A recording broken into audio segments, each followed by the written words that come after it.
¿Le confiarías tus secretos más profundos a alguien? Si supieras que al otro lado no solo hay oídos, sino también una grabadora. Imagina un pueblo pequeño, de esos donde todos saben el nombre del vecino, la rutina de la panadería, la hora de la campana de la iglesia. En ese lugar, había un hombre que parecía estar por encima de toda sospecha, el sacerdote. Era el consejero, el hombro donde llorar, el guardián de los pecados ocultos, de las culpas más pesadas y de las confesiones que nunca debían salir del confesionario. Todos confiaban en él. Al fin y al cabo, era el hombre que guardaba los secretos más oscuros del pueblo. Pero, ¿y si te dijera que los guardaba de una manera muy distinta a la que imaginas?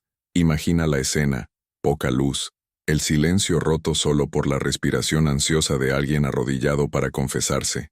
Al otro lado, una voz tranquila y acogedora, animándolos a hablarlo todo, sin miedo, porque este es un lugar sagrado.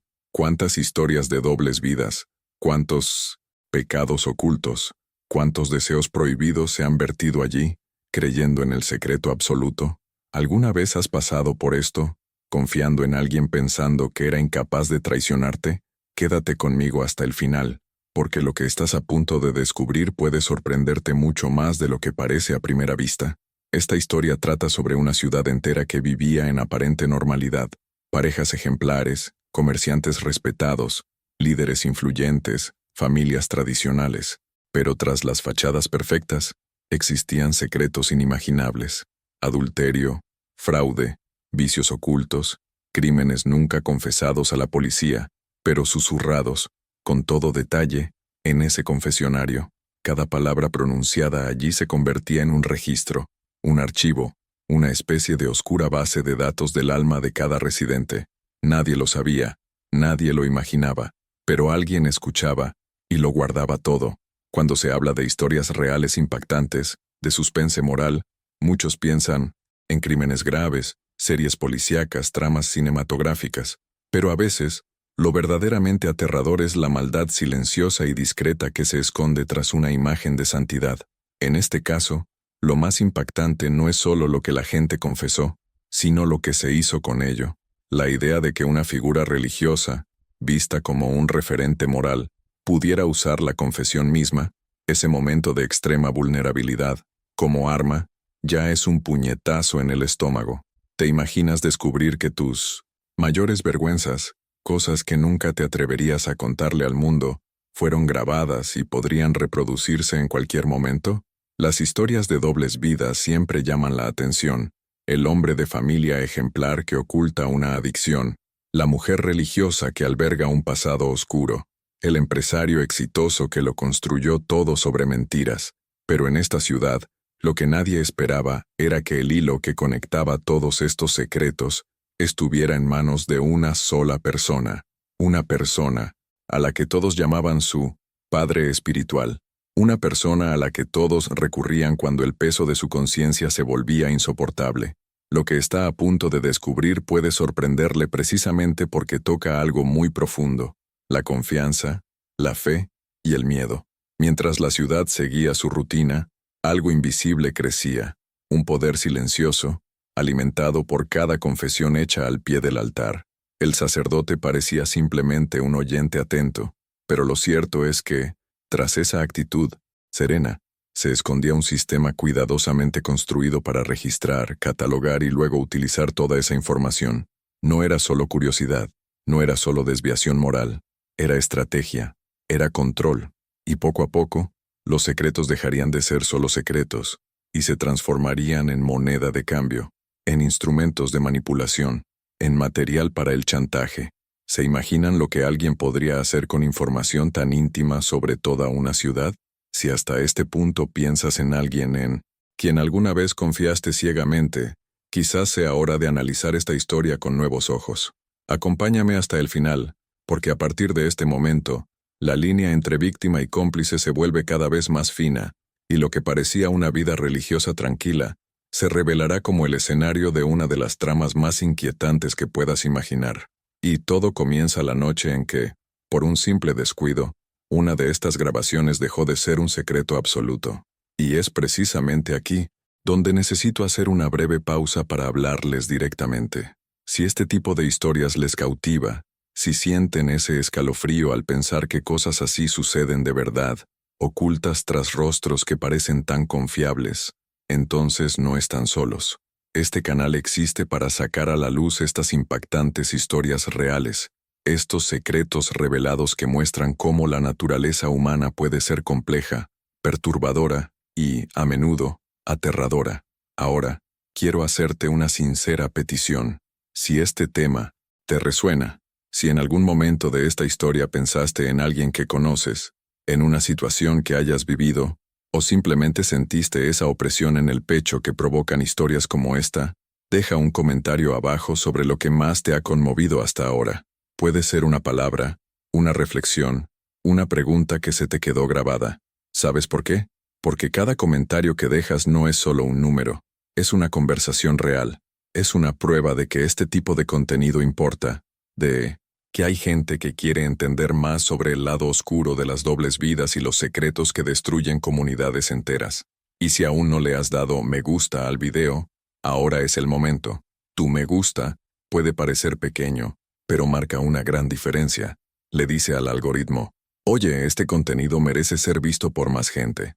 Así es como historias como esta llegan a personas que, como tú, buscan entender qué se esconde tras las apariencias. Así que si te gusta, dale a me gusta. Es rápido, sencillo y ayuda muchísimo. Y si has llegado hasta aquí y aún no te has suscrito al canal, déjame decirte algo. Tu participación es lo que hace que este canal crezca y llegue a más gente con este tipo de contenido. No se trata de cifras vacías, se trata de construir una comunidad de personas curiosas a las que les gusta ir más allá de lo superficial, que quieren comprender los impactantes giros de la vida real. Suscribirte te garantiza que no te perderás las próximas historias, y te prometo que serán tan intensas como esta. Dicho esto, volvamos al punto donde lo dejamos, porque la historia del sacerdote y las grabaciones está lejos de terminar. De hecho, lo que voy a contarles es el momento en que todo empezó a desmoronarse, y créanme, nadie en ese pueblo estaba preparado para lo que vino después. Retrocedamos un poco en el tiempo, antes de que todo se desmoronara, antes de que se descubrieran las grabaciones, antes de que el pánico se apoderara de cada familia. Porque, para comprender el verdadero impacto de esta historia, primero hay que conocer el contexto donde comenzó. Hay que sentir cómo era vivir en esa ciudad antes de que la verdad oculta saliera a la luz. Solo entonces comprenderás por qué la transformación que allí ocurrió fue tan devastadora, tan profunda, tan irreversible. Imagina un pueblito, uno de esos que parecen detenidos en el tiempo, calles empedradas, casas con balcones donde los ancianos se sientan a ver pasar la vida, niños jugando en la plaza sin que sus padres tengan que preocuparse. El tipo de lugar donde entras a una tienda y el dueño ya sabe tu nombre, donde las noticias corren de boca en boca, incluso antes de que cualquier periódico las publique, donde todos conocen la historia de los demás, o al menos creen conocerla. Era una comunidad que respiraba tradición, que funcionaba en torno a rituales sencillos, el mercado dominical, el partido de fútbol en el pequeño campo, las fiestas patronales y, por supuesto, la misa. Siempre la misa. En el centro mismo de todo, literalmente en el centro de la plaza principal, se alzaba la iglesia. Un edificio antiguo, con una arquitectura que inspiraba respeto con solo contemplarla. Muros gruesos, vitrales que proyectaban luz en tonos azules y rojos sobre los bancos de madera, una campana que sonaba puntualmente a las 6 de la mañana y a las 6 de la tarde, marcando el ritmo de la vida de todos. La iglesia no era solo un lugar de culto, era el corazón de la ciudad, era donde se celebraban bodas, donde se bautizaban bebés, donde se lloraba a los muertos antes de ser llevados al cementerio en la cima de la colina. Era donde la gente acudía en busca de consuelo en momentos difíciles, guía en decisiones importantes, perdón en momentos de culpa, y al mando de todo estaba él, el sacerdote, un hombre de mediana edad, canoso, de sonrisa serena y voz suave, de esos que te miran a los ojos cuando te hablan, que te dan la mano con firmeza cuando sufres, que parecen tener una paciencia infinita para escuchar cualquier cosa que necesites desahogarte. Llegó a la ciudad hace más de 20 años, joven aún, lleno de ideas para renovar la parroquia. Con el tiempo, se ganó la confianza de cada residente.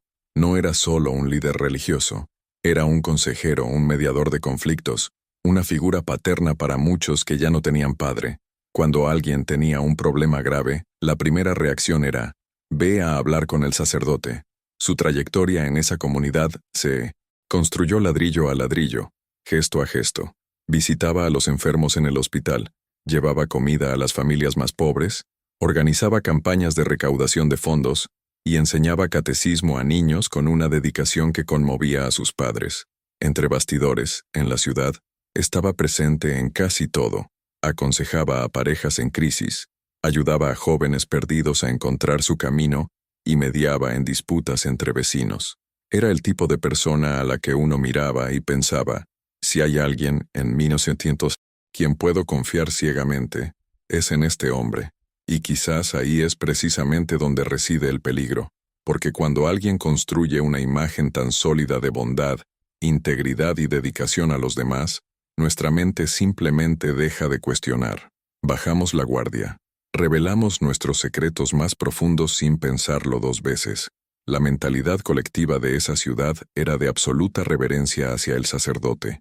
Criticarlo sería casi un pecado. Dudar de él sería una ofensa a la fe misma. Y fue precisamente esta confianza ciega la que creó el terreno perfecto para lo que vendría después. Piénsalo. ¿Cuántas veces en la vida confiamos en alguien simplemente por su posición? Un médico, un maestro, un líder espiritual. Damos por sentado que si esa persona está ahí, en ese rol, es porque se lo merece. No cuestionamos, no investigamos, no sospechamos, y la mayoría de las veces, eso está bien. La mayoría de las personas son exactamente lo que parecen. Pero ¿qué pasa si no lo son? ¿Y si tras esa fachada de santidad se esconde algo completamente diferente? Ahí es cuando las revelaciones duelen más, porque no es solo la verdad lo que duele, sino la sensación de haber sido engañado, manipulado, utilizado en nuestra vulnerabilidad. En esa ciudad, el confesionario era el lugar más sagrado de todos. Estaba ubicado en un rincón de la iglesia, una estructura de madera oscura, con una cortina de terciopelo, que separaba al sacerdote de los fieles. Dentro, en la penumbra, la gente se arrodillaba y abría su alma. Confesaban traiciones, mentiras, robos, pensamientos que jamás se habrían atrevido a verbalizar en ningún otro lugar. Confesaban miedos, arrepentimientos, deseos prohibidos. El confesionario era el único espacio donde podían ser completamente honestos porque creían, con toda su fe, que permanecería entre ellos y Dios, con el sacerdote como un simple intermediario silencioso. El sacerdote escuchaba todo con atención, nunca interrumpía, nunca juzgaba en voz alta, nunca se sorprendía, por impactante que fuera la confesión. Simplemente escuchaba, hacía preguntas amables para comprender mejor, y al final, ofrecía palabras de consuelo, una ligera penitencia y la absolución. La gente se marchaba sintiéndose más ligera, aliviada, sabiendo que había depositado el peso de sus pecados en un lugar seguro. Era un ritual de purificación que se repetía semana tras semana, mes tras mes, año tras año. Décadas de confesiones acumuladas, décadas de secretos susurrados en ese crepúsculo sagrado. Lo que nadie sabía, lo que nadie siquiera imaginaba, era que ese confesionario albergaba mucho más que recuerdos. Las decisiones que tomaban las personas de confesarse allí, creyendo en el secreto absoluto, se grababan de una manera que transformaría para siempre el destino de esa comunidad. Cada palabra, cada suspiro, cada lágrima derramada en ese espacio de supuesta privacidad, tuvo un destino diferente al que nadie imaginaba, y el impacto de esto, cuando finalmente salió a la luz, fue algo que ningún residente de esa ciudad pudo superar por completo. Da miedo pensar en cómo la confianza puede usarse como arma, cómo los lugares que consideramos más seguros pueden convertirse en trampas, cómo las personas que consideramos elevadas podrían estar, entre bastidores, construyendo algo completamente opuesto a lo que muestran. Esta historia no se trata solo de un sacerdote o un pequeño pueblo, se trata de algo mucho más grande.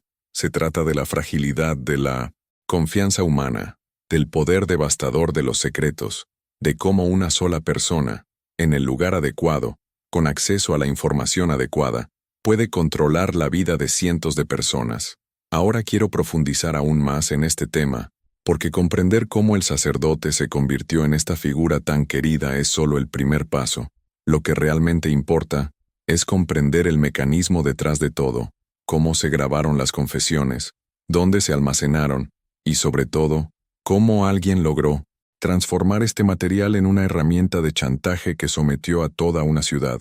La verdad oculta tras ese confesionario es aún más inquietante de lo que se imagina ahora, porque involucra no solo al sacerdote, sino a una red de personas que se beneficiaron de ese sistema perverso. Si en algún momento de esta historia pensaste en situaciones de tu vida, alguien en quien confiaste demasiado, secretos que compartiste creyendo que eran seguros, momentos en los que bajaste la guardia por completo, comenta abajo con una sola palabra: confianza. Eso es todo.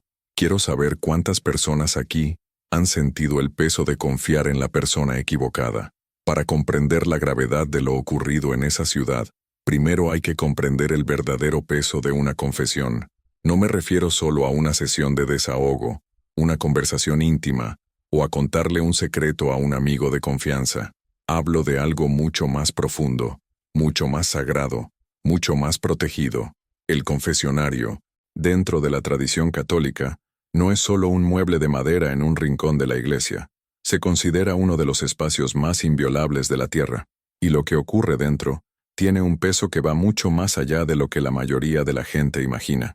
Existe un concepto llamado sigilo sacramental, o secreto de confesión, que es una de las leyes más antiguas y estrictas de la Iglesia Católica.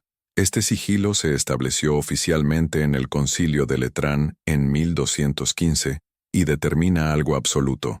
El sacerdote que escucha una confesión tiene prohibido bajo ninguna circunstancia revelar lo que allí se dijo. Y cuando digo cualquier circunstancia, me refiero a cualquier circunstancia. No importa si el sacerdote está amenazado de muerte, si las autoridades lo presionan, si la información puede salvar vidas o resolver crímenes. El secreto es absoluto, total e innegociable. El sacerdote debe llevarse esos secretos a la tumba, como si nunca los hubiera dicho. Esto no es una simple norma burocrática ni una directriz flexible. Es uno de los pilares fundamentales del sacramento de la confesión. Su lógica radica en que quien se confiesa habla directamente con Dios, y el sacerdote es solo un intermediario, un canal. Si ese canal tuviera alguna fuga, si existiera la posibilidad de que esas palabras se repitieran, el sacramento perdería por completo su significado. Las personas dejarían de confesarse sinceramente, dejarían de buscar el perdón genuino, y se destruiría todo el propósito espiritual. Por lo tanto, la Iglesia trata el secreto de confesión con una seriedad casi absoluta. Y para que se hagan una idea de hasta qué punto llega esto, existen historias reales de sacerdotes que prefirieron la muerte a romper este secreto. El caso más famoso es el de San Juan Nepomuceno, sacerdote que vivió en Bohemia en el siglo XIV. La tradición cuenta que era el confesor de la reina, y el rey, sospechando que su esposa lo engañaba, exigió que Juan revelara lo que confesaba. El sacerdote se negó. El rey insistió, lo amenazó y lo torturó. Juan Nepomuceno guardó silencio. Al final, fue arrojado al río Moldava y se ahogó, pero nunca abrió la boca. Se convirtió en mártir y santo patrón del secreto confesional, símbolo de que hay cosas más importantes que la propia supervivencia. Esta mentalidad de protección absoluta ha creado a lo largo de los siglos una confianza inquebrantable en el confesionario. Generaciones de católicos crecieron sabiendo que era el único lugar del mundo donde podían ser completamente honestos sin temor a consecuencias terrenales. Allí podían confesar sus peores pecados, sus pensamientos más oscuros, sus actos más vergonzosos, con la certeza de que nunca serían utilizados en su contra. Era un espacio de total vulnerabilidad, de desnudez espiritual, donde el alma se exponía por completo, confiando en el escudo sagrado de ese ritual. Ahora, consideren el impacto que esto tuvo en nuestra historia. Ese pequeño pueblo tradicional, donde la fe católica estaba profundamente arraigada en la cultura de cada familia. Albergaba en su confesionario una verdadera bóveda de secretos, décadas de confesiones acumuladas, cientos de residentes que pasaron por allí a lo largo de los años, abriendo sus almas, revelando verdades que no contarían ni a sus cónyuges, hijos o mejores amigos, traiciones matrimoniales detalladas, malversaciones de fondos, delitos menores nunca descubiertos, vicios ocultos, deseos prohibidos, profundos arrepentimientos. Todo esto se depositaba en ese confesionario, confiando en la antigua promesa de que el sacerdote se lo llevaría todo a la tumba. Y es precisamente aquí donde la historia adquiere una dimensión inquietante, porque cuando se comprende el peso sagrado de este secreto, cuando se comprende que hubo gente que murió para protegerlo, cuando se comprende la profunda confianza que los fieles depositan en este sacramento, entonces se puede medir la magnitud de la traición que se estaba produciendo tras bambalinas en esa iglesia. El sacerdote de esa ciudad no solo estaba rompiendo una regla, sino que estaba violando uno de los pactos más antiguos y sagrados de la cristiandad. Estaba transformando un espacio de sanación espiritual en un instrumento para recopilar información. Estaba utilizando la vulnerabilidad de las personas como materia prima para algo que nadie podría haber imaginado. La transformación del confesionario, de lugar sagrado a trampa, no ocurrió de la noche a la mañana. Fue un proceso gradual y calculado que requirió planificación y una frialdad aterradora incluso de pensarlo. El sacerdote necesitaba encontrar la manera de grabar sin ser detectado, necesitaba probar el equipo, necesitaba crear un sistema de almacenamiento, necesitaba asegurarse de que nadie lo descubriera. Cada decisión tomada en este proceso era un paso más hacia algo monstruoso. Y lo más inquietante es que, mientras esto ocurría, seguía celebrando misa, seguía visitando a los enfermos, seguía siendo el consejero querido de toda la comunidad. La doble vida funcionaba a la perfección. Hay algo profundamente perturbador en pensar que el lugar donde te sientes más seguro podría ser precisamente donde estás más expuesto, que en el momento en que bajas todas tus defensas, en el momento en que te permites ser completamente vulnerable, podría ser el momento en que alguien esté reuniendo munición contra ti. Esta es una de las verdades ocultas más difíciles de aceptar. A veces, la confianza que depositamos en instituciones, rituales y figuras de autoridad se usa en nuestra contra de maneras que jamás podríamos imaginar. Y cuando esta revelación finalmente ocurre, el impacto no es solo individual, es colectivo, cultural y generacional.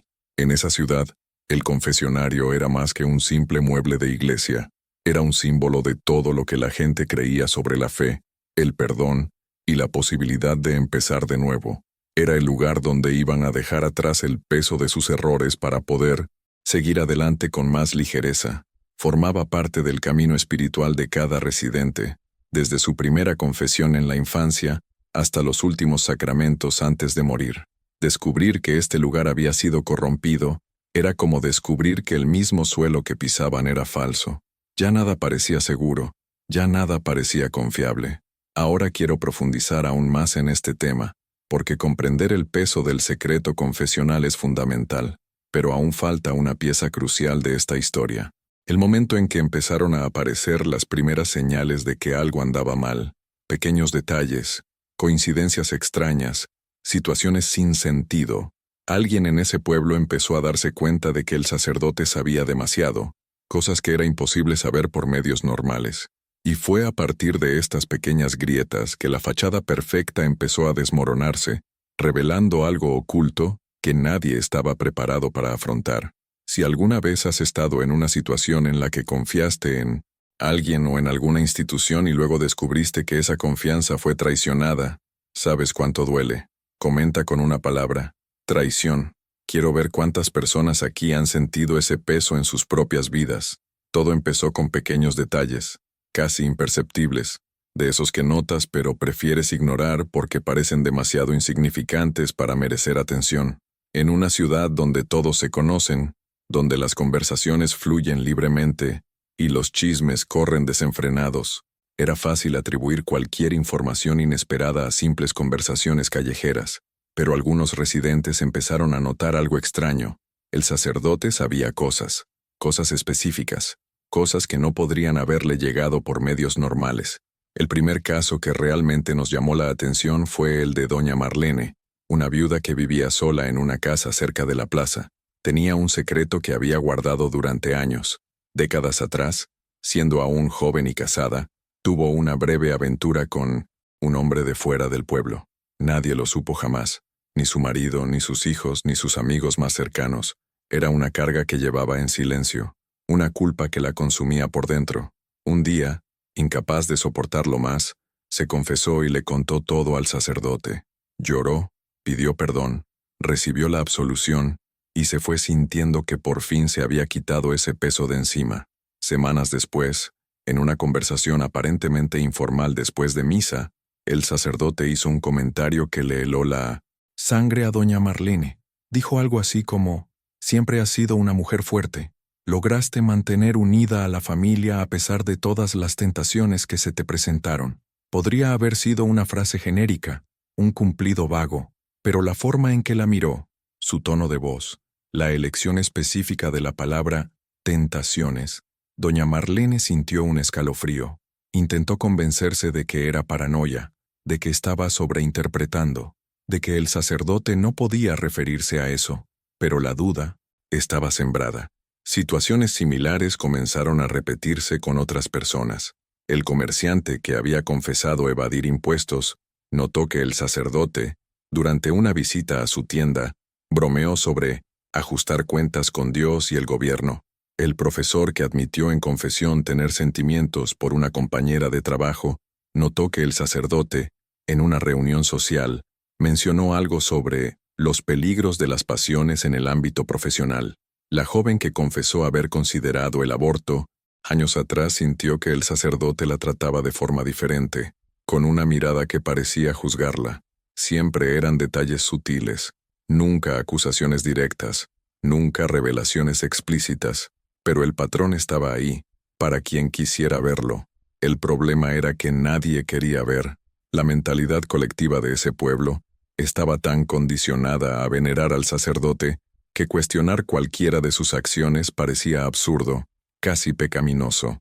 Cuando doña Marlene intentó hablar con una amiga sobre la extraña sensación que tenía, la reacción fue inmediata.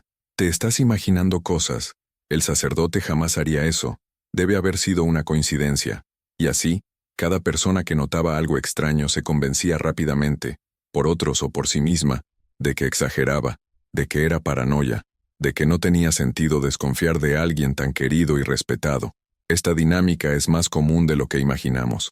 Cuando alguien ocupa una posición de autoridad, cuando se ha forjado una sólida reputación a tino de lo largo de los años, cuando es visto como un referente moral por toda una comunidad, la gente simplemente no puede procesar la idea de que esa persona pueda ser diferente de lo que aparenta. La mente humana prefiere la estabilidad, prefiere mantener sus creencias existentes, prefiere no enfrentar el dolor de descubrir que ha sido engañada. Por lo tanto, las primeras señales de alerta casi siempre se ignoran. Es por eso que las víctimas de manipuladores a menudo tardan años en darse cuenta de lo que está sucediendo. La verdad oculta permanece oculta no porque sea imposible de ver, sino porque verla duele demasiado. Pero había una persona en esa ciudad a la que simplemente no podía ignorar. Se llamaba Ricardo, un hombre de unos 30 años que trabajaba como electricista y hacía trabajos ocasionales por la zona. Ricardo no era particularmente religioso. Iba a misa más por costumbre familiar que por genuina devoción, pero se había confesado algunas veces en su vida, generalmente cuando la culpa por algo lo agobiaba demasiado. En una de esas ocasiones, hace años, confesó algo que nunca le contó a nadie. De adolescente, le había robado dinero a su propio padre para comprar drogas. Nunca lo atraparon. Su padre murió sin saberlo, y Ricardo llevaba esta culpa como una herida abierta. Un día, llamaron a Ricardo para hacer unas reparaciones eléctricas en la rectoría, la residencia del sacerdote junto a la iglesia. Era un trabajo sencillo, cambiar algunos enchufes y revisar el indecente cableado en una trastienda. Mientras trabajaba, el sacerdote apareció para ofrecerle café y entablar conversación. En un momento dado, aparentemente con naturalidad, el sacerdote comentó: Sabes, Ricardo, siempre he admirado a la gente que logra reconstruirse tras los errores de la juventud. A veces hacemos cosas que lastiman a quienes amamos, pero lo importante es seguir adelante y ser mejores personas. Ricardo se quedó paralizado.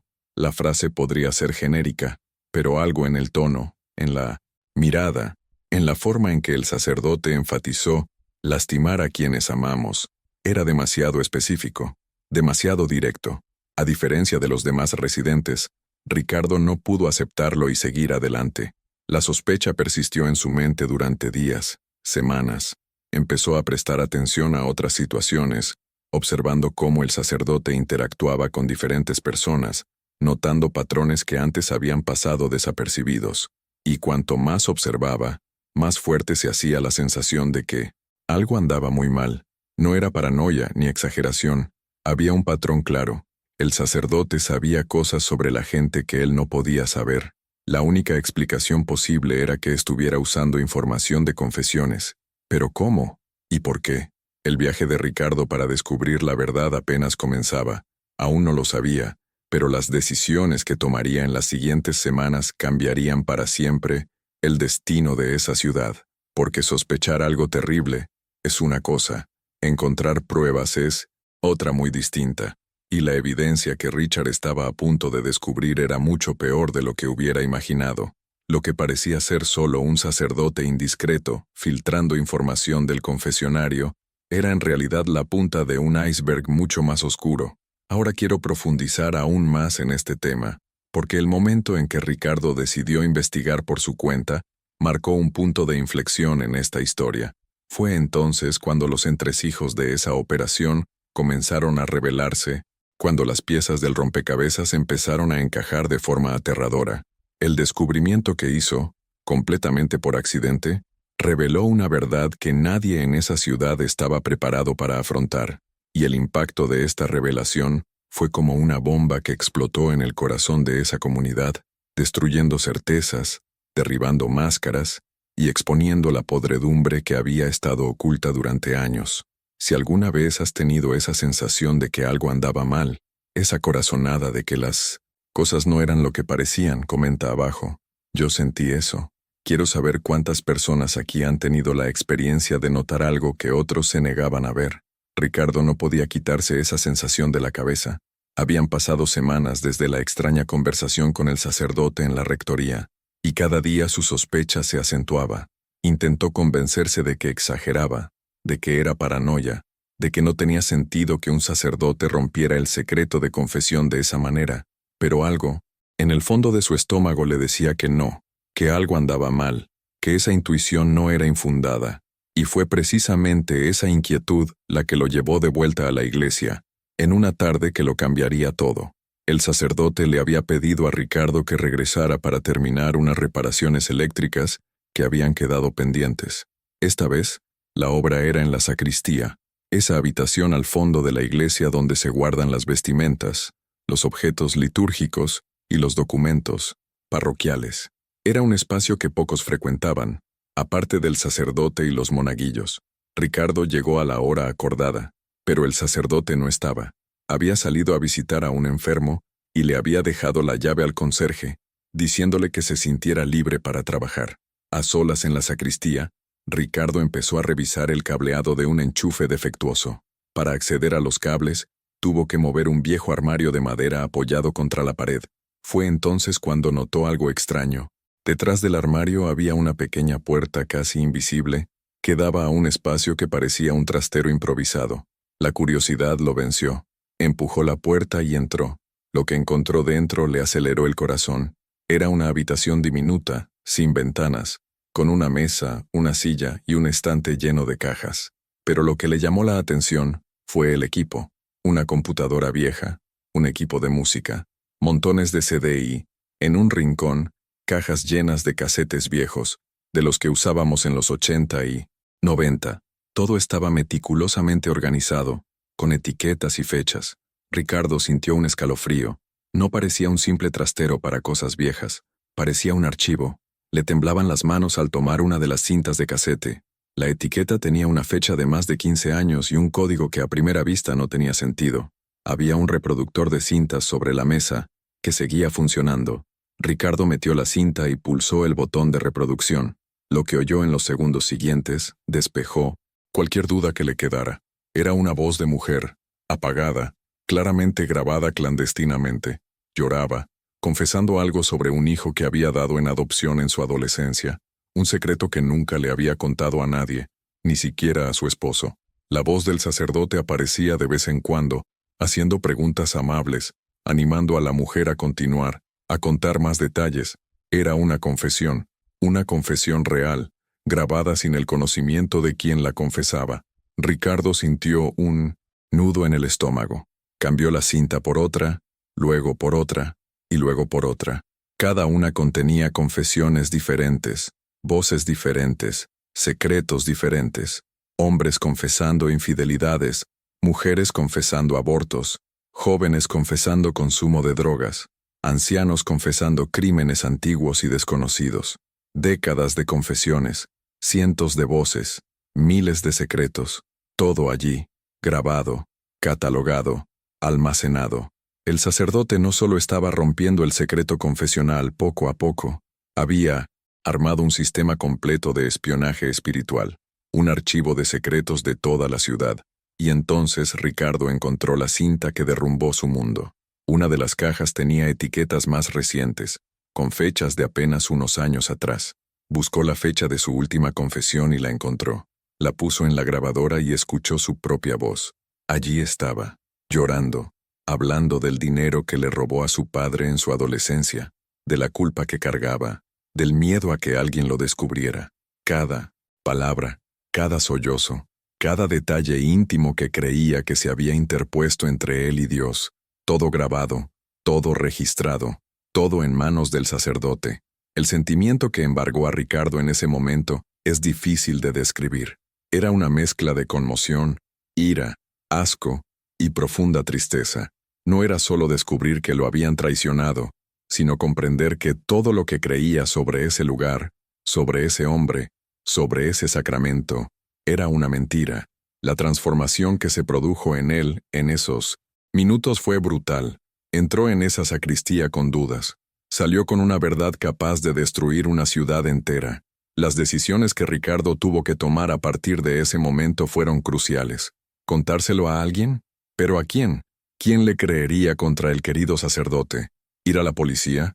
Pero sería eso un delito. Y aunque lo fuera, ¿cómo podría demostrarlo sin parecer un loco? ¿Quitar las cintas? ¿Y si el sacerdote se daba cuenta y lo destruía todo? La mente de Ricardo era un torbellino, intentando procesar el impacto de ese descubrimiento y, al mismo tiempo, calcular sus próximos pasos. Sabía que, a partir de ese momento, nada volvería a ser igual. No había vuelta atrás, ni fingir que no lo veía. Decidió fotografiarlo todo con su celular. Las cajas, las etiquetas, el equipo, las cintas. Se aseguró de registrar fechas, códigos, la meticulosa organización de ese archivo. Luego, con el corazón aún acelerado, volvió a colocar todo en su lugar, movió el gabinete a su posición original y terminó la instalación eléctrica como si nada hubiera pasado. Cuando el sacerdote regresó, Ricardo lo saludó con normalidad, recibió su pago y se fue. Por fuera, parecía tranquilo. Por dentro, estaba devastado. Durante los días siguientes Ricardo no pudo dormir. Las imágenes de esa habitación secreta, el sonido de las voces en las cintas, la propia confesión resonando en sus oídos, todo esto atormentaba cada instante de silencio. Empezó a mirar a la gente de la calle de otra manera, imaginando cuántos de ellos también aparecían en esas cintas, cuántos secretos de cuántas familias se archivaban allí. La ciudad entera, sin saberlo, estaba en manos del sacerdote. Y lo peor, Ricardo aún no sabía por qué. Grabar era una cosa. Pero ¿cuál era el propósito de mantener todo organizado de esa manera? ¿Cuál era el plan detrás de ese monstruoso archivo? La respuesta a esa pregunta llegaría antes de lo imaginado. Y cuando lo hizo, Ricardo comprendió que la situación era mucho peor que la de un simple sacerdote violando el secreto de confesión por curiosidad morbosa. Había dinero de por medio, había poder, había una red de personas que se lucraban con esa información. Las revelaciones venideras demostrarían que el sacerdote no actuaba solo, que ese archivo no era solo un pasatiempo oscuro, sino la pieza clave de una trama que mantenía a toda la ciudad bajo control invisible. Ahora quiero profundizar aún más en este tema, porque el descubrimiento de las cintas fue solo el comienzo.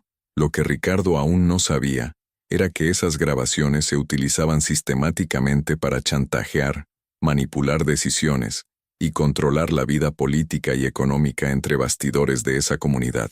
La verdad oculta tras ese archivo iba mucho más allá de un sacerdote indiscreto. Era una operación calculada de poder y extorsión que involucraba a más personas de las que nadie podría imaginar. Si alguna vez descubriste algo que cambió por completo tu perspectiva sobre una persona o una situación, comenta abajo. La verdad duele. Quiero saber cuántas personas aquí han experimentado ese momento de que se les abrieran los ojos de golpe. El descubrimiento de Ricardo fue solo la primera capa de algo mucho más profundo y perturbador, porque a medida que comenzó a investigar con más cuidado, hablando discretamente con algunas personas de confianza, prestando atención a detalles que antes habían pasado desapercibidos, una verdad aún más oscura comenzó a emerger. El sacerdote no actuaba solo. Ese archivo de confesiones no era el proyecto individual de un hombre con curiosidad morbosa. Era el eslabón central de una trama de chantaje organizada que llevaba años operando entre bastidores en esa ciudad. La primera pista surgió de una conversación que Ricardo tuvo con un excompañero de colegio, ahora empleado del ayuntamiento. Tras unas cervezas y mucha insistencia, el colega admitió algo que había mantenido en secreto. Hacía unos 3 años, recibió una carta anónima en 1900 casa.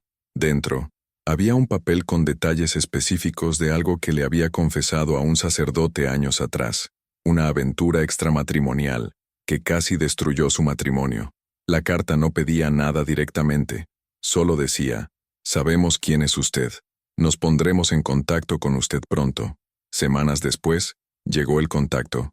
Una llamada de un número desconocido, una voz distorsionada, una petición de dinero. No era una cantidad descabellada, era algo manejable, como la voz se aseguró de recalcar. Lo suficiente para doler, pero no lo suficiente como para justificar el riesgo de que se revelara el secreto. El colega pagó, y siguió pagando, mes tras mes, en silencio. Ricardo estaba en shock. Esto significaba que no era el único que había descubierto las grabaciones por accidente. Alguien ya estaba usando ese material sistemáticamente, convirtiendo los secretos de la gente en una fuente de ingresos. Y si le estaba sucediendo a su colega, sin duda les estaba sucediendo a otros. La magnitud del plan comenzó a revelarse a medida que Ricardo, ahora obsesionado por comprender su alcance, comenzó a prestar atención a patrones extraños en la ciudad. El empresario dueño del mercado más grande de la región, siempre conocido por sus agresivos negocios, de repente comenzó a hacer generosas donaciones a la iglesia y a proyectos sociales cuyo propósito era incierto. El médico más respetado de la ciudad, quien dirigía una clínica exitosa, comenzó a atender gratuitamente a ciertos pacientes cuando llegaban con una referencia especial, sin que nadie cuestionara la fuente de dicha referencia. El concejal más influyente, aquel que parecía políticamente intocable, cambió inexplicablemente su postura en votaciones importantes, votando en contra de sus propios intereses aparentes. Decisiones sin sentido, comportamientos que parecían contradictorios, personas poderosas actuando como si estuvieran controladas por fuerzas invisibles. La verdad oculta era simple y aterradora. Todos tenían algo que ocultar, y alguien lo sabía todo. El empresario había confesado años atrás haber adulterado productos y evadido impuestos a gran escala. El médico cargaba con la culpa de un error médico que le costó la vida a un paciente, y fue encubierto. El concejal tenía un pasado de tramas de corrupción que, de revelarse, acabarían con su carrera, y probablemente lo llevarían a la cárcel. Cada uno de ellos, en algún momento de debilidad, se había arrodillado en ese confesionario, y había revelado sus peores secretos, creyendo en la sagrada protección del secreto, y ahora estaban atrapados en una red invisible de chantaje de la que no podían escapar. El impacto de este tipo de control es difícil de medir. No solo estaba en juego el dinero, sino también el poder. Quien controlaba ese archivo de secretos controlaba indirectamente las decisiones más importantes de la ciudad. Quién conseguía un contrato público, a quién se le desestimaba un caso, quién recibía un permiso, quién ascendía a ciertos puestos. Todo, de alguna manera, pasaba por el filtro invisible de quienes sabían demasiado sobre las personas adecuadas. La ciudad entera, sin darse cuenta, estaba siendo manipulada por un sistema de control basado en el miedo y la vergüenza. Y lo más inquietante, la mayoría de las víctimas no hablaron con nadie. Cada persona que recibió esa carta, esa llamada, esa solicitud de contribución, pensó que era la única. Pensaron que habían tenido mala suerte, que de alguna manera su secreto específico se había filtrado por algún descuido. Nadie imaginaba que existía un archivo completo, un sistema organizado, una operación que abarcaba a docenas, quizás cientos de personas. La mentalidad de cada víctima era de aislamiento. Si le cuento a alguien, mi secreto se divulgará aún más. Mejor pagar y callar. Y fue precisamente esta mentalidad la que permitió que el plan siguiera operando con impunidad. Ricardo comenzó a mapear los patrones. Se dio cuenta de que las Conaran víctimas solían ser personas con algo que perder: reputación, familia, carrera, libertad, personas que habían construido una vida respetable y no podían permitirse que su pasado se revelara, personas que preferían desangrarse económicamente en silencio antes que enfrentarse al juicio público. El plan era preciso en la elección de sus objetivos. No perseguía a quienes no tenían nada, sino a quienes tenían mucho que perder, y medía cuidadosamente las exigencias. Nunca pedía tanto que la persona prefería ser expuesta. Siempre pedía lo suficiente como para ser doloroso pero soportable. La pregunta que seguía rondando a Ricardo era: ¿quién estaba detrás de esto? El sacerdote claramente tenía un papel central. Era quien escuchaba las confesiones, operaba el sistema de grabación y guardaba el archivo. Pero la operación de chantaje requería más que eso. Requería que alguien estableciera los contactos, cobrara los pagos y decidiera a quién y cuándo atacar. El sacerdote, con su rutina religiosa y su imagen pública, no podía haberlo hecho todo solo. Había cómplices. Había una red. Las revelaciones sobre quienes más estaban involucrados pronto se revelarían, y serían aún más impactantes de lo que Ricardo podría haber imaginado, porque el plan no solo involucraba a personas externas a la iglesia, sino también a personas de dentro, personas que ocupaban puestos de confianza en la comunidad, personas de las que nadie sospecharía jamás. La transformación de una institución religiosa en una máquina de extorsión no ocurre sin que varias personas hagan la vista gorda, participen activamente o se beneficien del proceso.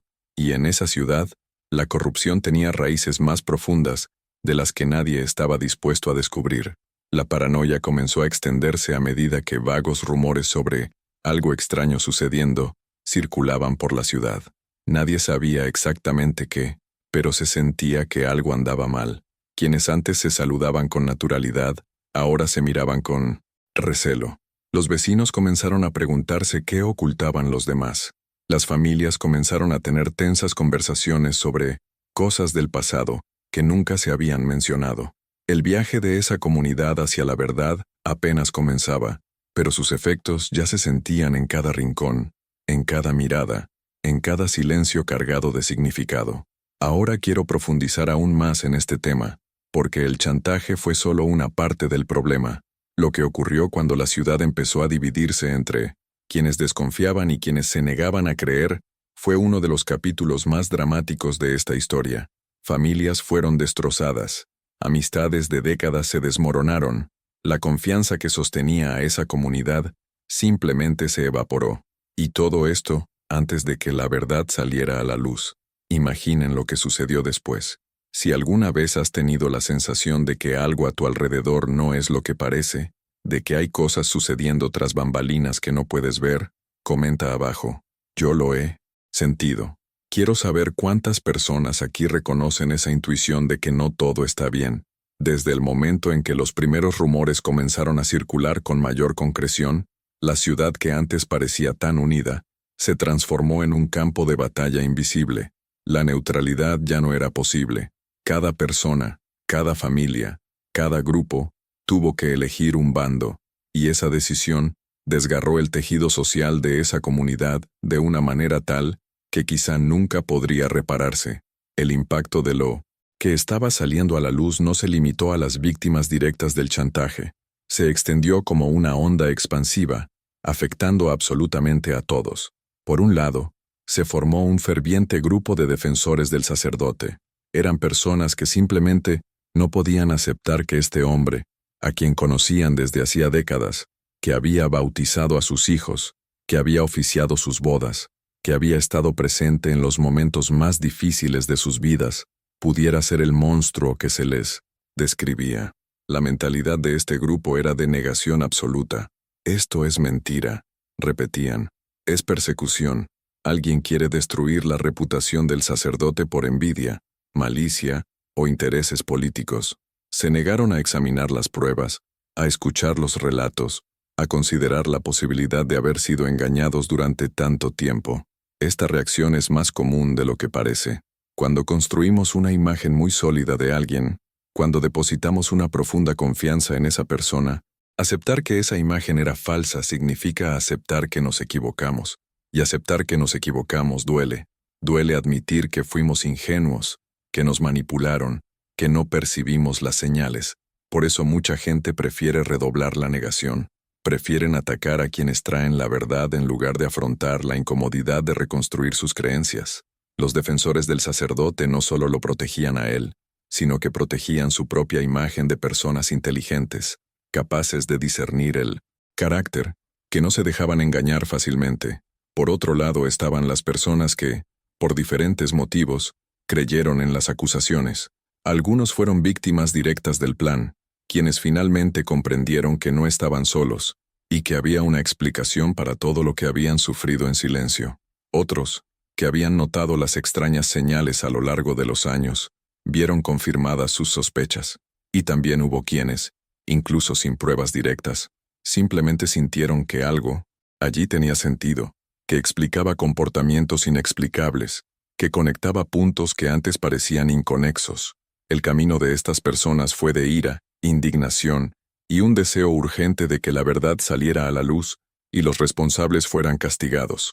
El problema era que estos dos grupos ya no podían coexistir. Familias enteras estaban divididas. Hubo casos de padres que expulsaron a sus hijos de casa por difamar al sacerdote. Hubo parejas que se separaron porque uno creía y el otro no, y esta diferencia se convirtió en un abismo insalvable. Hubo amistades de décadas que terminaron en peleas violentas, con acusaciones de ambas partes, con palabras inamovibles. La ciudad que una vez funcionó como una gran familia, era ahora un territorio fragmentado, donde cada conversación podía convertirse en una discusión, donde cada encuentro estaba lleno de tensión, y en medio de todo esto, estaban las víctimas más vulnerables, aquellos cuyos secretos eran tan pesados, tan vergonzosos, tan potencialmente destructivos, que la mera posibilidad de exponerlos los sumía en la desesperación. Una mujer que había confesado haberse practicado un aborto décadas atrás, cuando el aborto estaba aún más estigmatizado que hoy, entró en pánico ante la idea de que sus hijos adultos pudieran descubrirlo. Un hombre que había confesado deseos que consideraba pecaminosos, comenzó a sufrir ataques de ansiedad al imaginar el juicio de la comunidad conservadora en la que vivía. Un empresario, consciente de que sus confesiones de fraude podrían llevarlo a la cárcel, comenzó a planear huir de la ciudad, mudarse a otro estado, desaparecer. Lo más trágico es que algunos no vieron salida. Hubo al menos 2 casos de personas que intentaron suicidarse durante este periodo. Uno de ellos, un maestro jubilado muy querido en la comunidad, fue encontrado a tiempo y sobrevivió. El otro, un comerciante que había sido uno de los blancos más frecuentes del chantaje, no tuvo tanta suerte. Su suicidio conmocionó a la ciudad de una manera indescriptible. Fue una prueba fehaciente de que no se trataba solo de un escándalo, ni de chismes, ni de una simple disputa entre grupos. Vidas reales estaban siendo destruidas, personas reales se estaban desmoronando bajo el peso de todo. La transformación de esa comunidad fue brutal y rápida. En cuestión de semanas, el tranquilo lugar donde todos se conocían se convirtió en un ambiente de paranoia y desconfianza generalizada. La gente empezó a preguntarse quién más estaba involucrado en el plan. El sacerdote estaba en el centro, pero ¿y los cómplices? ¿Y los que sabían y no hicieron nada? ¿Y los que se beneficiaron indirectamente? Decidir en quién confiar se volvió imposible. ¿Cómo podías creer en alguien cuando acababas de descubrir que la persona en la que más confiabas era un fraude? La base de la confianza que sustenta cualquier comunidad simplemente se derrumbó. Tras bastidores, se producían movimientos silenciosos. Algunas víctimas del plan comenzaron a organizarse, a intercambiar información y a construir un caso conjunto. Otras preferían el silencio, temiendo que su participación las expusiera aún más. Había quienes querían acudir a la policía de inmediato, y quienes argumentaban que era necesario reunir más pruebas primero. Había quienes abogaban por hacer público todo de una vez, y quienes temían las consecuencias de una exposición masiva. Cada persona tenía sus propios miedos, sus propios intereses, sus propias razones para actuar de una forma u otra. La iglesia, antaño el corazón de la ciudad, estaba vacía. Las misas que antes llenaban la iglesia ahora tenían los bancos casi desiertos. Quienes aún asistían eran principalmente los simpatizantes del sacerdote, quienes se aseguraban de mostrar su apoyo. Los demás simplemente ya no podían poner un pie en ese lugar. El confesionario, antes considerado un espacio sagrado para la sanación espiritual, ahora era visto con horror. Ya nadie se confesaba. La verdad oculta sobre lo ocurrido allí había transformado ese mueble de madera en un símbolo de traición y violación. El impacto psicológico en cada residente fue inmenso. Incluso aquellos que no tenían nada serio que ocultar, incluso aquellos que nunca habían sido objeto de chantaje, sentían el peso de lo que estaba sucediendo.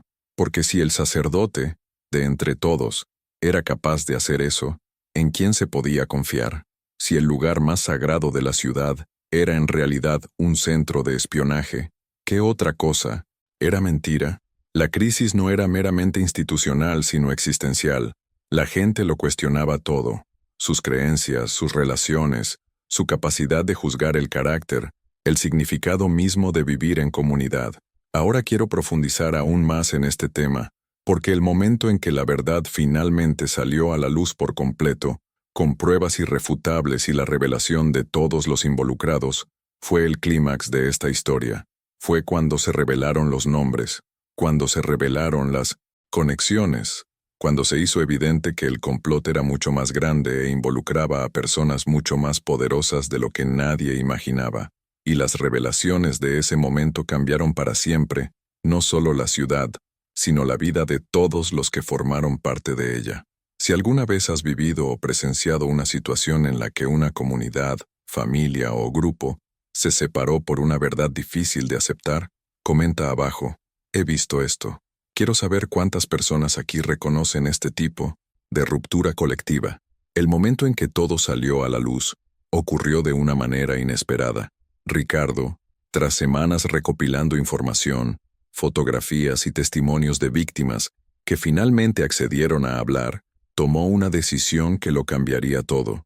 Buscó a un periodista de investigación de una ciudad vecina, alguien ajeno a esa burbuja, alguien sin vínculos con el sacerdote ni con los poderosos locales.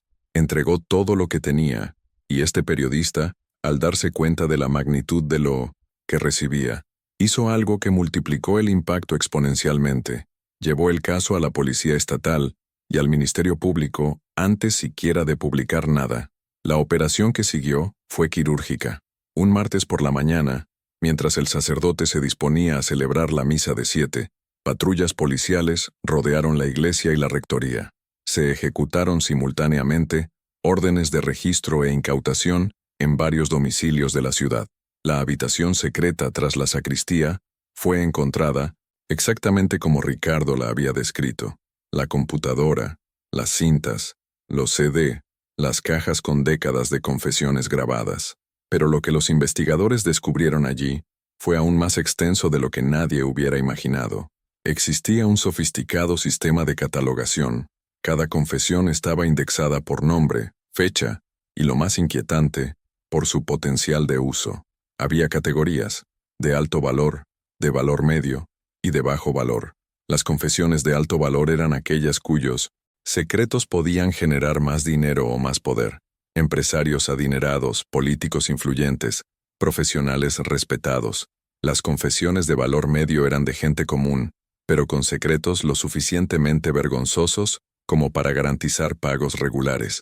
Las confesiones de bajo valor se guardaban en reserva, por si acaso ascendían en la escala social o resultaban útiles de alguna manera en el futuro. Era una base de datos de vulnerabilidades humanas, construida a lo largo de más de 20 años. Pero la revelación que realmente conmocionó a la ciudad fue otra. El sacerdote no era el cerebro detrás de la operación, era la figura central.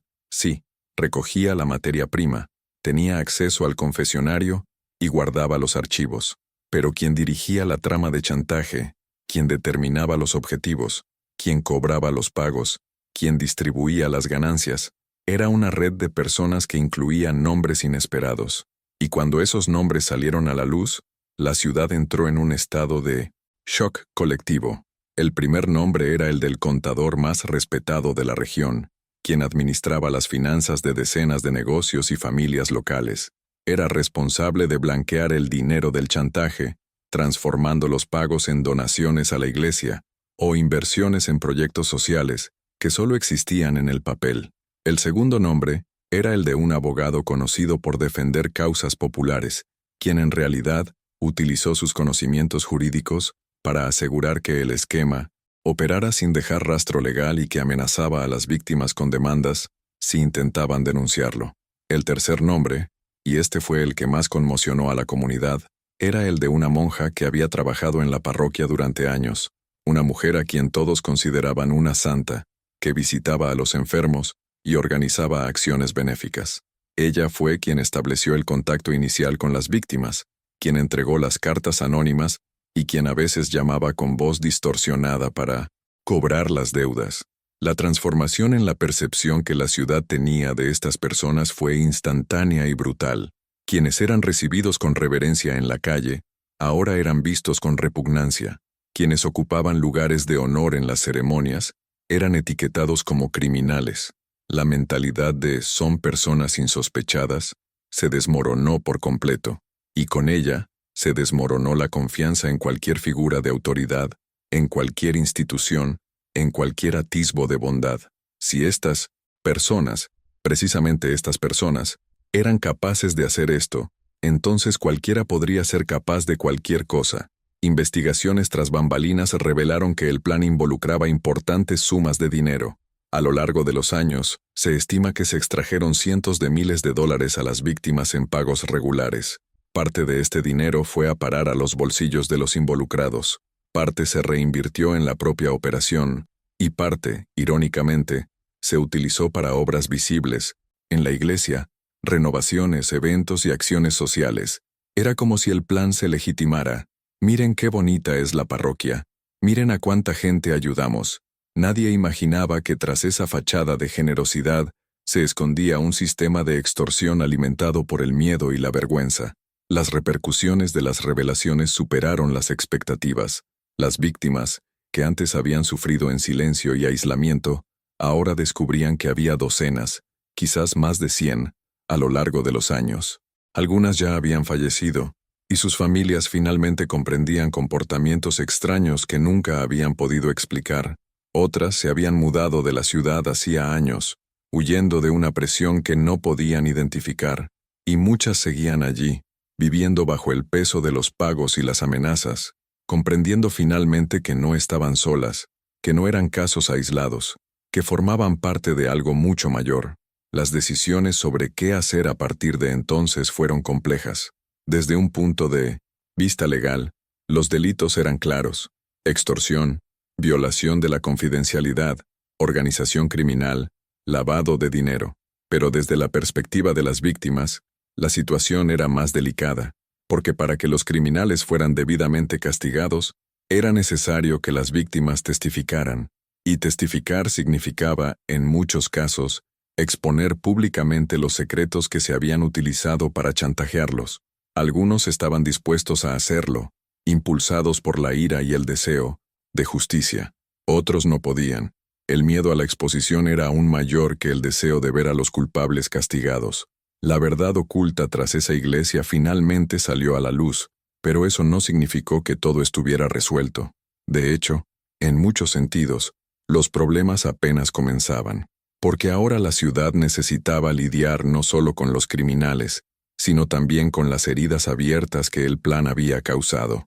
Matrimonios que se desmoronaron debido a secretos revelados durante la investigación. Familias que descubrieron cosas sobre sus miembros que preferirían no haber sabido. Amistades que se revelaron basadas en motivos ocultos. El camino para reconstruir esa comunidad sería largo, doloroso e incierto. Al ser confrontado con las pruebas, el sacerdote no intentó negarlas. En su testimonio, dijo algo que quedó grabado en la memoria de quienes siguieron el caso. Empecé pensando que era solo curiosidad. Quería comprender a la gente de verdad, no solo lo que mostraban en 1900, la misa dominical. Entonces me di cuenta del poder que eso me daba, y cuando a otros se les ocurrió la idea de usar ese poder, me pareció natural.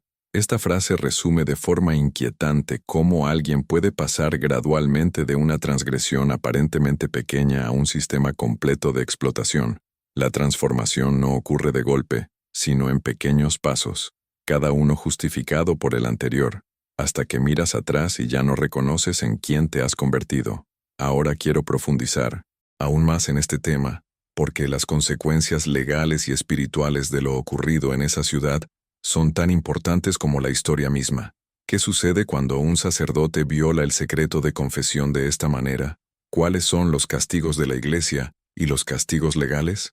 Y aún más importante, ¿cómo se reconstruye una comunidad después de algo así? Estas preguntas no tienen respuestas fáciles, pero es necesario abordarlas.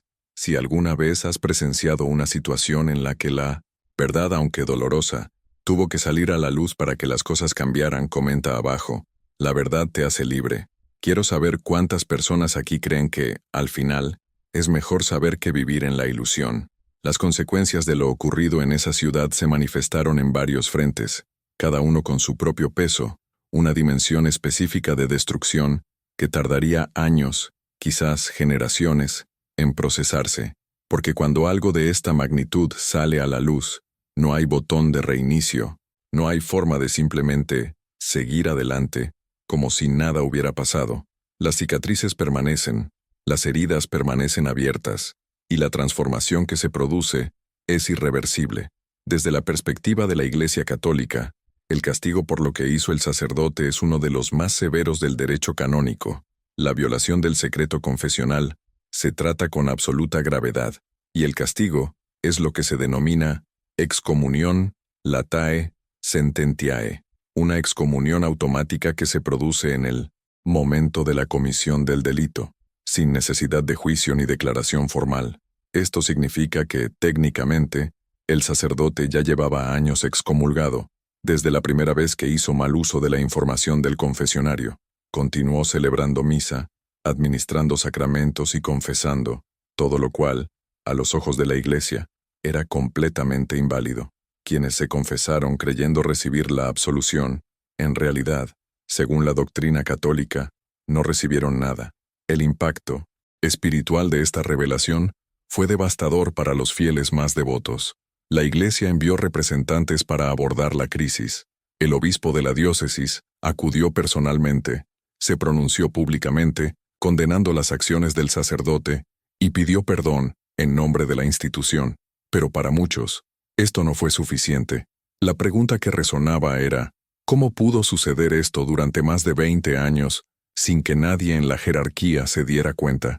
¿Cómo pudo un sacerdote montar una operación tan grande dentro de una parroquia sin ninguna supervisión?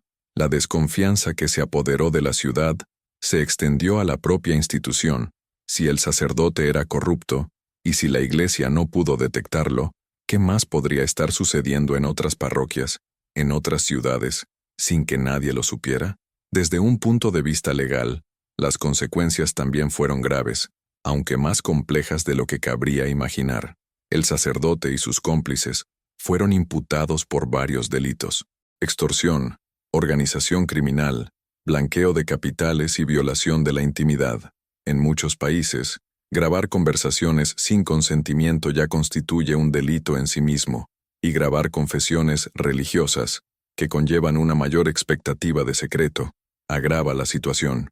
Los abogados defensores intentaron argumentar que algunas de las grabaciones más antiguas ya habían prescrito, que no se pudo identificar a ciertas víctimas y que existían problemas con la cadena de custodia de las pruebas.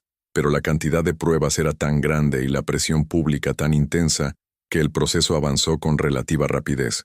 El sacerdote fue condenado a más de 15 años de prisión. El contador, el abogado y la monja recibieron penas de entre 8 y 12 años, según el grado de implicación de cada uno. Pero incluso con los culpables tras las rejas, la sensación en la ciudad no era de victoria ni de justicia, era de vacío, era de pérdida, porque el castigo a los criminales no reparó el daño causado, no reconstruyó los matrimonios destruidos, no resucitó a quienes se habían suicidado, no borró los traumas de las víctimas cuyos secretos más íntimos habían sido expuestos y explotados. La comunidad, como entidad colectiva, nunca volvió a ser la misma. Esto no es una figura retórica ni una exageración dramática, es una descripción literal de lo sucedido. La confianza que sustentaba las relaciones en esa ciudad quedó destruida para siempre. La gente comenzó a mirarse con desconfianza.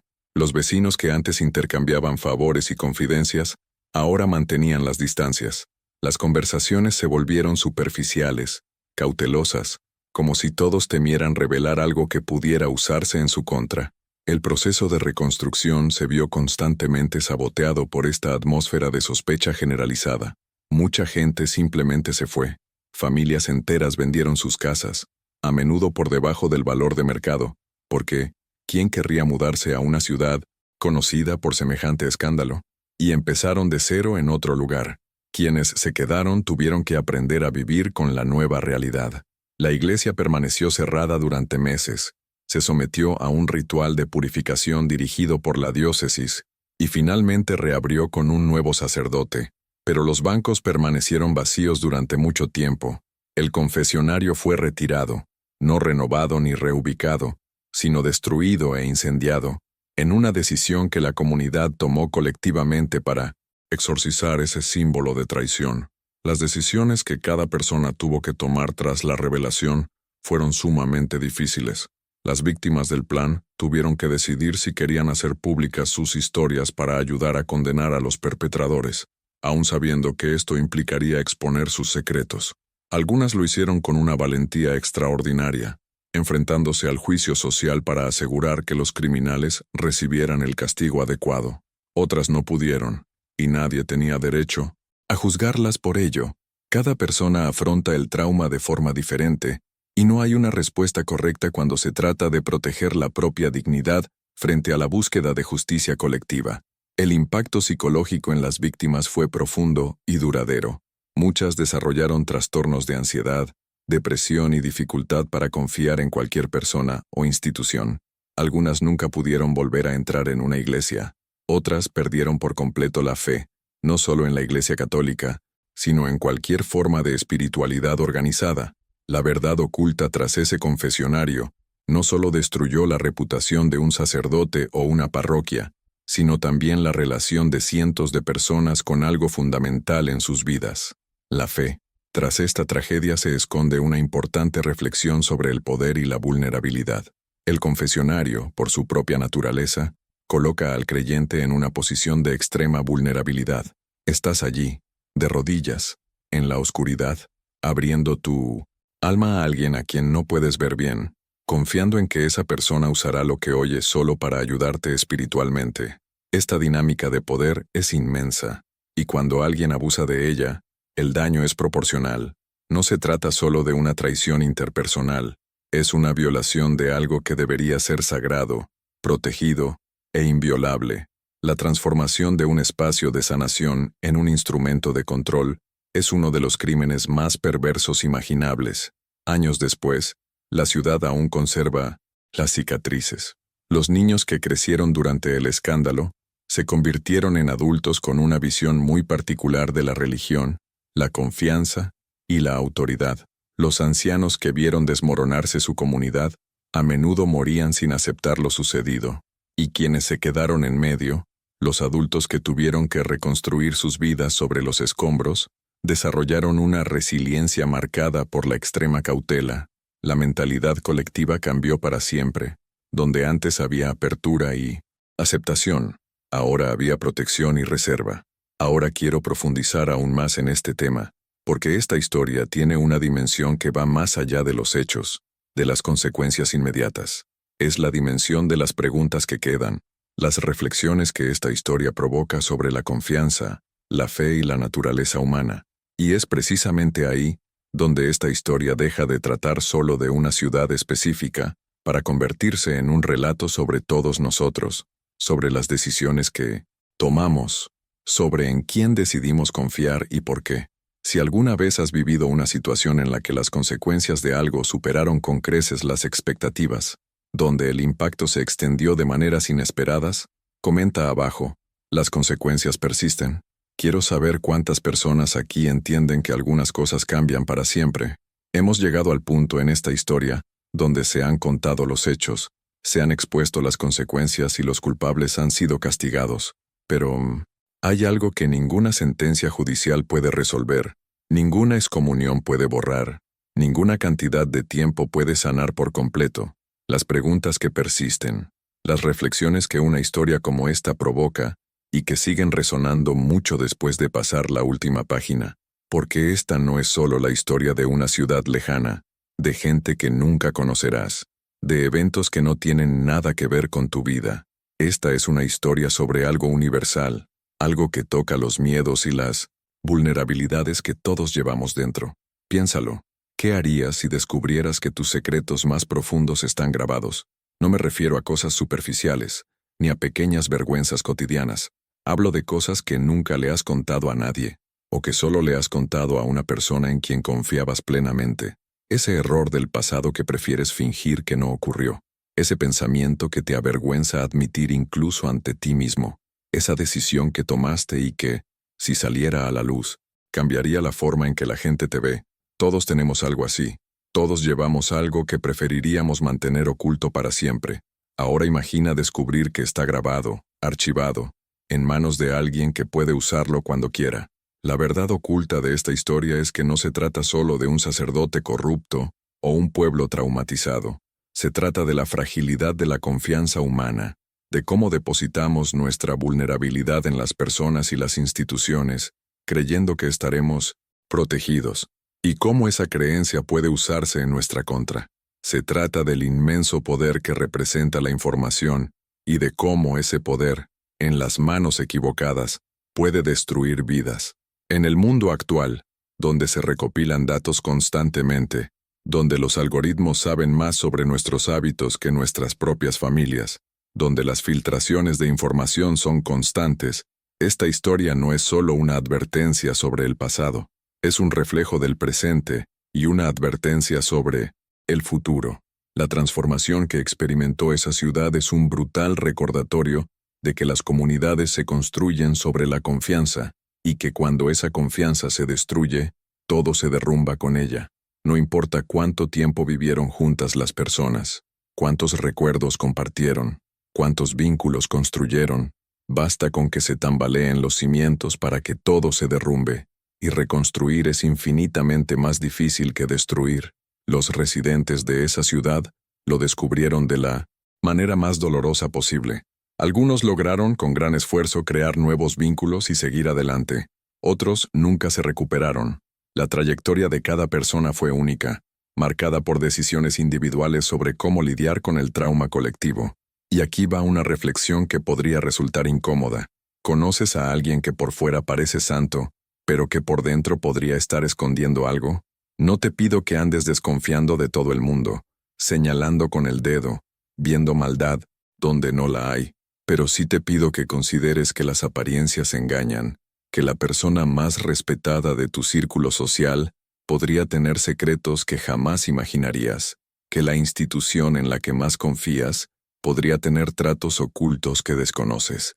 Esto no significa vivir en una paranoia constante, sino vivir con los ojos abiertos, con una buena dosis de escepticismo, sin ceder ciegamente tu vulnerabilidad a nadie.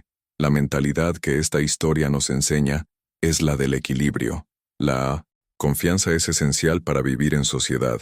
Sin ella, no podemos forjar relaciones, no podemos colaborar, no podemos construir nada colectivamente.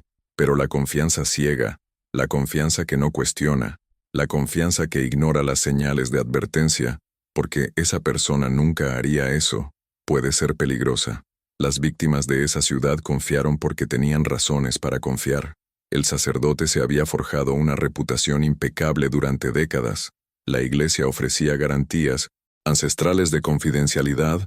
El confesionario se entendía culturalmente como un espacio sagrado. Todo apuntaba a la seguridad, y sin embargo, las traicionaban con cada confesión.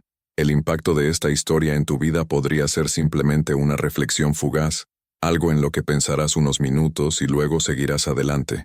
O podría ser algo más profundo, un detonante para reexaminar tus propias relaciones de confianza, tus vulnerabilidades expuestas, tus decisiones sobre qué compartir y con quién. Cada persona extraerá de esta historia lo que tenga sentido para su propio camino.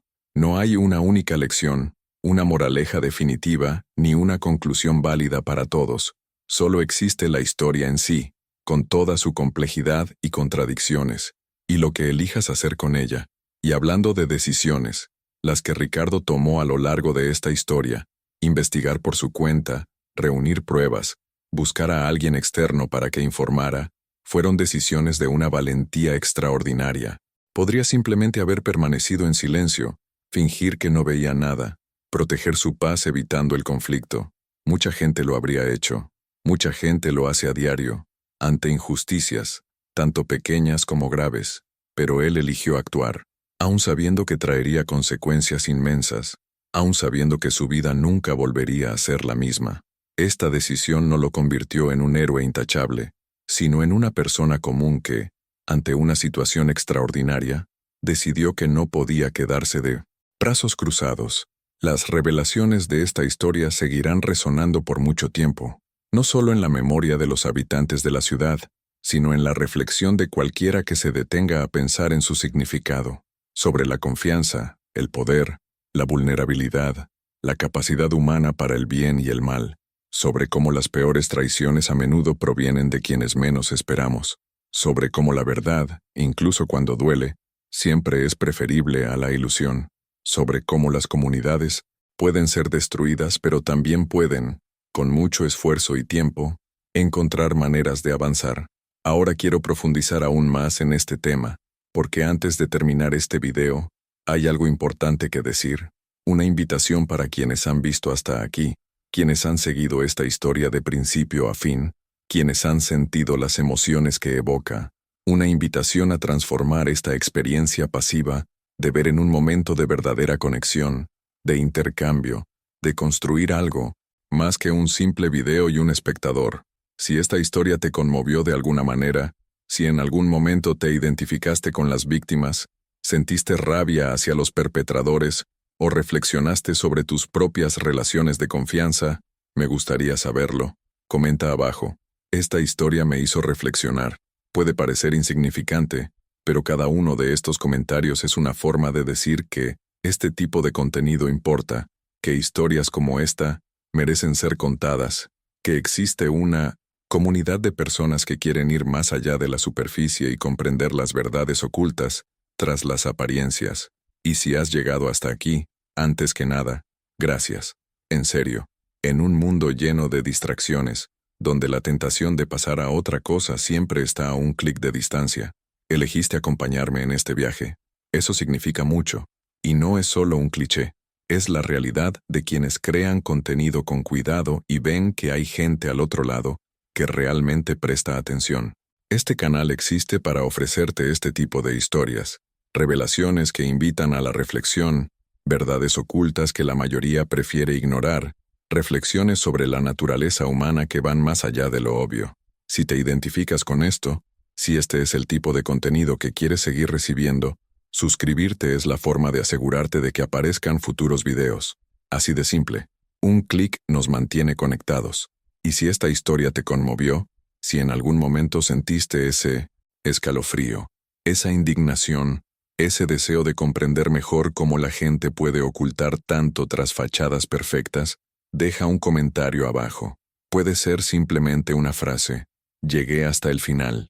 Eso me demuestra que cada hora dedicada a construir este guión valió la pena y me da la energía para seguir creando historias como esta. Ah, y ese me gusta que quizás olvidaste dar al principio. Ahora es el momento. No es vanidad. Es lo que hace que este video llegue a más personas que, como tú, buscan contenido que realmente aporte valor. Aquí hay un video que complementa este tema de una forma inesperada. Haz clic y continúa viéndolo. Te prometo que el viaje valdrá la pena.